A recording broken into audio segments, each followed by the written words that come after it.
What's up, soldiers? Chris here, CaribbeanPot.com. Let me do a little zoom. We're out here today. If you follow me on Instagram at CaribbeanPot, you'd have seen me talk about doing this mussels in a sort of a spicy tomato sauce. A little bit of white wine. Man, this kitchen is smelling amazing. You'll want to stay tuned. Stick around, man. We're going to bust up this video now. And during the summer months, I like using the stuff I have in the garden. Got some shallots here, so we're gonna grab some of these. There's a whole bunch of them. So we got these shallots here, and then over here we're gonna grab a bunch of this basil, and I got some parsley down in there, and that's gonna help finish things off. The garden is just going crazy, man. Wow. And while I know Tail like it spicy, I don't think she's ready for the Carolina Reapers there. But what we do have down inside here is a couple of these Thai chilies. Yeah, we're gonna grab a couple of those just to spice things up just a little bit. There we go, 1, 2 of them. And if you don't have these, you can certainly use chili flakes. Why is the camera refusing to zoom, boy? Chances are this pot is going to be too small here, but we'll see. Medium heat, a good dose of olive oil. Gonna go in with that shallot from the backyard there. And all the ingredients I use here today will be listed down in the description of the video. Since this is nothing Caribbean going on here, it will not be posted on CaribbeanPot.com. Now after I put in that garlic and that shallot, I'm going to turn my heat down now to low and let that go for about 2 minutes. As it goes, I'm going to go in with some ground black pepper and put as much as you can handle. But do keep in mind that we're going in with that.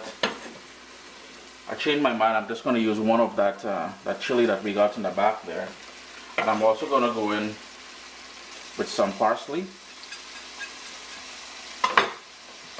Quick stir, and let that continue going on that low heat there for another minute or so, just to waken up that pepper that we added, and to allow a little bit of flavor of that parsley as well to shine through.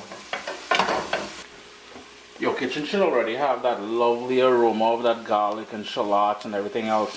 So now we're going to go in with a couple tablespoons of tomato puree. It's concentrated tomato.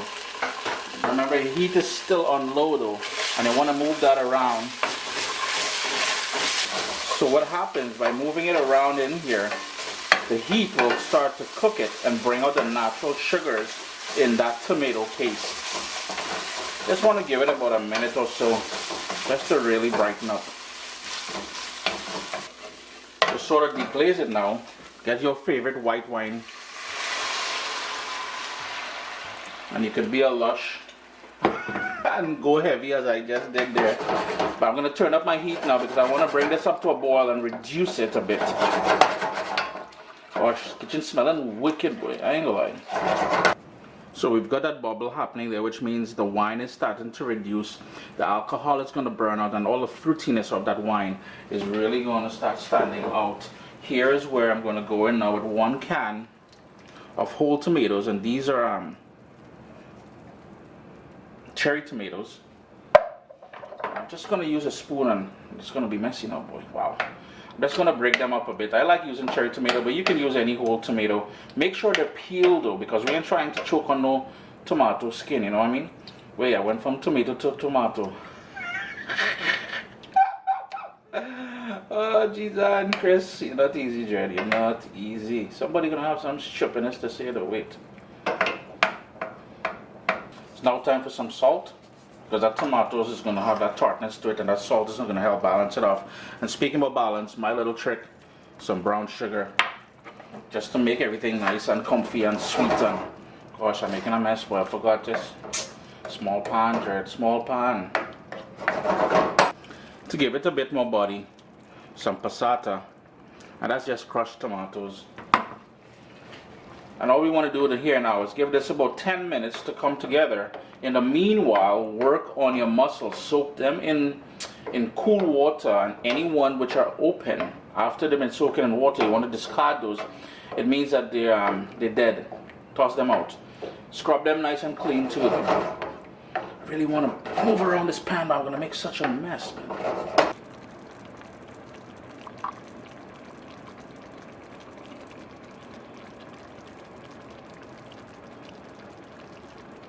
It's been about 10 minutes.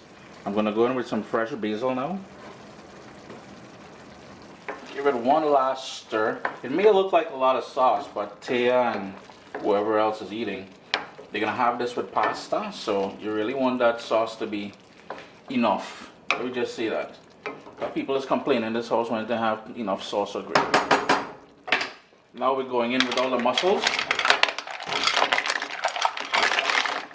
And remember what I mentioned earlier.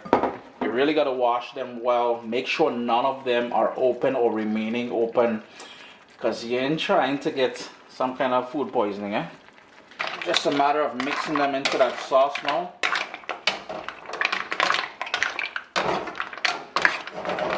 And they won't take long to cook. You can see the ones which were on the bottom are already starting to open up. Give it a good mix just to make sure that tomato sauce. Oh, I'm kidding. Oh boy. Lid on. I'll let that cook there for about 5 minutes. About 5 minutes later, man, you're good to go. Do check though. What you want to do is any which are closed at this point, those are the ones you will toss out. That you need for them to be open. If they don't open, means they've gone bad. Couple quick things. We're gonna let it rain some more of that basil, and I have here just a tiny bit of lemon juice just to balance things off a little bit. Chris here, CaribbeanPot.com.